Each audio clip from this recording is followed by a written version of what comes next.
আজকে রান্না করব সরিষা দিয়ে পাবদা মাছের ঝোল। তো পাবদা মাছের ঝোল করার জন্য আমি চুলার মধ্যে একটা প্যান বসাই দিলাম, তার মধ্যে দিয়ে দিলাম পরিমাণ মতো তেল এবং কিছু পেঁয়াজ কুচি দিয়ে পেঁয়াজ কুচিটাকে আমি লাল লাল করে ভেজে নিলাম। তার মধ্যে দিয়ে দিলাম আদা বাটা এবং রসুন বাটা দিয়ে আমি এটাকে পেঁয়াজের সাথে আর কিছুক্ষণ ভেজে নেব। যখন ভাজা হয়ে যাবে এ পর্যায়ে দিয়ে দেব পেস্ট করে রাখা টমেটো। এই লাল লাল এগুলো হচ্ছে টমেটো পেস্ট। তো আমি পেস্ট করে রাখা টমেটো দিয়ে এখন এর সাথে হচ্ছে আমি মশলার সাথে আবার একটু ভেজে নিলাম, পেঁয়াজের সাথে টমেটো পেস্টটা আবার একটু ভালো করে একটু ভেজে নিলাম। তো এই পর্যায়ে দিয়ে দেবো হচ্ছে মশলা। তো মশলা দিতে এখানে আমি দেব হলুদ গুঁড়ো, মরিচ গুঁড়ো দিয়ে আমি এটাকে আরেকটু তেলের মধ্যে ভেজে নেব। এই যে দেখতে পাচ্ছেন ভাজা ভাজা হয়ে যাচ্ছে, আমার কিন্তু মশলাটা পুড়তেছে না। দেখতে পাচ্ছেন তেলের মধ্যে হলুদ গুঁড়ো, মরিচ গুঁড়ো দিলে খুব দারুণ একটা কালার আসে। তো এখন এর পর্যায়ে দিয়ে দেব জিরার গুঁড়ো আর ধনিয়ার গুঁড়ো, লবণ। সবগুলো মশলা আমি একসাথে কষিয়ে নেব। বলতে আমি সবগুলো মশলা এখন তেলের মধ্যে ভেজে নেব। যখন ভাজা হয়ে যাবে আমার কিন্তু এই পর্যায়ে চুলার আঁচটা লো হিটে আছে। লো হিটে রেখে আমি মশলাটাকে ভালো করে একটু ভেজে নেব। ভাজা হয়ে গেলে এই পর্যায়ে দিয়ে দেব হচ্ছে একটু পানি, যাতে মশলাটা পুড়ে না যায়। মশলাটা পুড়ে গেলে খেতে ভালো লাগবে না, তিতা লাগবে। তো এই পর্যায়ে আমি পানিটাকে দিয়ে আমি মশলাটাকে আরেকটু ভালো করে কষিয়ে নেব।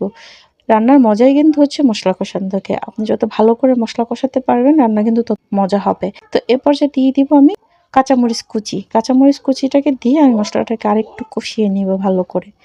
মশলাটা আমার কষানো হতে হতে এখন দেখেন ঝোলটাও শুকায় গেছে আর হচ্ছে তেলটা উপরে চলে আসছে। তো এই পর্যায়ে আমি দিয়ে দেবো জাল করে রাখা পাবদা মাছ। এখানে কিছু পাবদা মাছ ছিল, তো এক্সট্রা আমি পানি দিই নাই, মাছের সাথেই কিছু ঝোল ছিল। মাছটাকে আমি আগে থেকে কেটে ধুয়ে পানির মধ্যে লবণ আর হলুদ দিয়ে জাল করে নিয়েছিলাম। আপনারা চাইলে তেলের মধ্যে মাছটা ফ্রাই করে নিতে পারেন। তো আমি ফ্রাই করি নাই, জাল করে নিয়েছিলাম। ফ্রাই করলেও খেতে ভালো লাগবে সরিষা দিয়ে, আর জাল করলেও খেতে ভালো লাগবে সরিষা দিয়ে। তা এখন হচ্ছে আমি ওই জাল করা মাছটা এখন মশলার মধ্যে দিয়ে দিলাম। আমি কিন্তু আর এক্সট্রা পানি দিইনি। মাছটাকে দিয়ে আমি ভালো করে হচ্ছে নেড়েচেড়ে ঢাকনা দিয়ে ঢেকে দেবো। বলক আসা পর্যন্ত অপেক্ষা করব। এই যে বলক চলে আসছে, ঢাকনাটাকে উঠিয়ে আমি মাছটাকে হচ্ছে এই পাশ থেকে ও পাশ করে উল্টে দিলাম, যেন মাছের ভিতরে সম্পূর্ণ মশলাটা ঢুকে। তো এই যে মাছটাকে নেড়ে চেড়ে আমি এখন দিয়ে দিব হচ্ছে সরিষা বাটা।